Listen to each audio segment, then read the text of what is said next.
बंगाल में ममता बनर्जी ने पिछले दिनों बोला कि वहाँ की आवाम जो है बीजेपी की सदस्यता नहीं लें।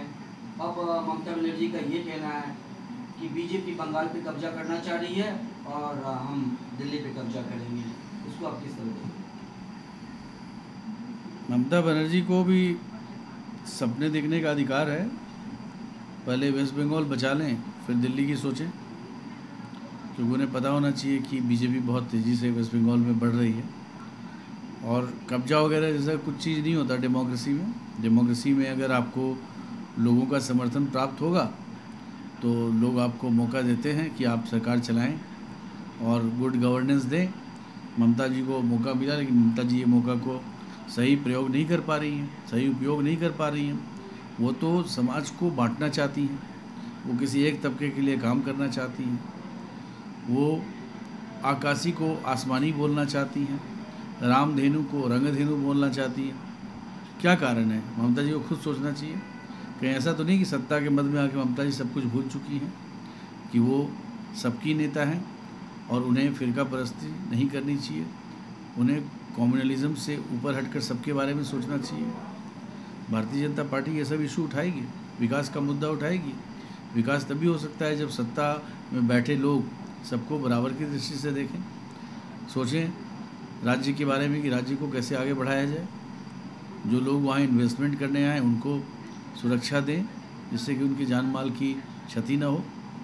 तभी होगा ना नौकरी मिले युवाओं को, जिससे कि बेरोजगार युवा जो हैं वो गलत आदतों का शिकार ना पड़ जाए। तो इन सब चीज़ों का ममता जी ने ध्यान कहाँ दिया है? तो हम जब मुद्दा उठाते हैं तो उन्हें बुरा लगता है, क्योंकि आज तक कोई मुद्दा उठाया नहीं। पता नहीं लेफ्टिस्टों को क्या हो गया है, वो शांत हो गए हैं। कहीं ना कहीं मिली भगत है ममता जी के साथ, और कांग्रेस तो वहाँ ख़त्म ही होने को आ गई है। तो जब बीजेपी मुद्दा उठा रही है तो निश्चित ही ममता जी को बुरा लगेगा और उनके फ्रस्ट्रेशन में ऐसे बयान आएंगे। बीजेपी के अध्यक्ष 3 दिन के दौरे पे बंगाल में रहे।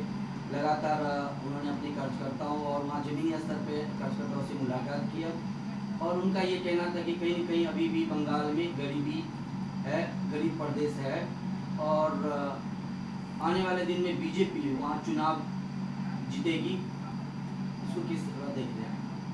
देखिए, हमारे राष्ट्रीय अध्यक्ष श्री अमित शाह जी ने बिल्कुल साफ किया है कि वेस्ट बंगाल हमारा अगला पड़ाव है। हम सारी ताकत झोंक देंगे वेस्ट बंगाल में, क्योंकि अब समय आ गया है कि लोग ममता बनर्जी की सरकार को उखाड़ फेंकें। जिस तरह से भारी जन समर्थन भाजपा को मिल रहा है, उससे ये लगता है कि लोग भाजपा को अपना मत देंगे, भाजपा का समर्थन करेंगे, क्योंकि वो भी एक ऐसी सरकार चाहते हैं जो प्रधानमंत्री श्री नरेंद्र मोदी के नेतृत्व में कार्य करे और विकास का कार्य करे, राज्य को विकास का नया दर्शन दे, जिससे वेस्ट बंगाल आगे बढ़ सके। ममता जी इस पैमाने पर फेल हो चुकी हैं और वहाँ की जनता को सब कुछ समझ में आ गया है कि सत्ता में रहने के लिए कुछ भी कर सकती हैं, लोगों को भड़का सकती हैं एक दूसरे के खिलाफ, वायलेंस करा सकती हैं, करप्ट एक्ट तो करती ही हैं। ये आपने देखा, नारदा शारदा सब गवाह हैं। कोई औचित्य नहीं है उनका कि लोग उनको फिर दोबारा लाएं। और जो बाकी अपोजिशन है वो तो एग्जिस्ट ही नहीं करता है, लेफ्ट तो है ही नहीं वहाँ पर, कांग्रेस भी ख़त्म हो गई है।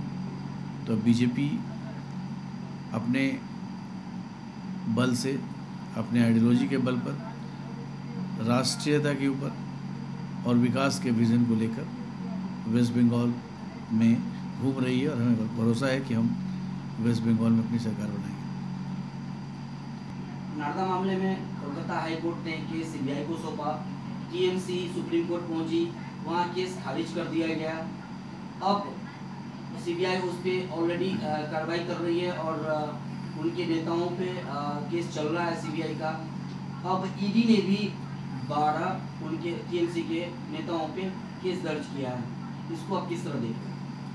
ये एक प्रक्रिया है इंस्टीट्यूशन की। ईडी एक इंडिपेंडेंट इंस्टीट्यूशन है और उसको इन्फॉर्मेशन जब भी मिलता है तो ईडी इस तरह का कार्य करती है। ईडी अपने मैंडेट में काम कर रही है, तो इसमें कोई ब्लेम गेम देने से फ़ायदा तो है नहीं। अगर आपने गलत कार्य किया है जिसका इंक्वायरी हो रहा है तो इंक्वायरी से जो भी रिजल्ट्स आएंगे उसके बेस पर दूसरे इंस्टीट्यूशंस भी काम करते हैं। ये सब के सब इन लोगों ने करप्शन किया है तो सब के सब एक्सपोज भी होंगे। इसमें अब कंप्लेंट करने से क्या फ़ायदा? अगर करप्शन नहीं किए होते तो ये सब नहीं होता।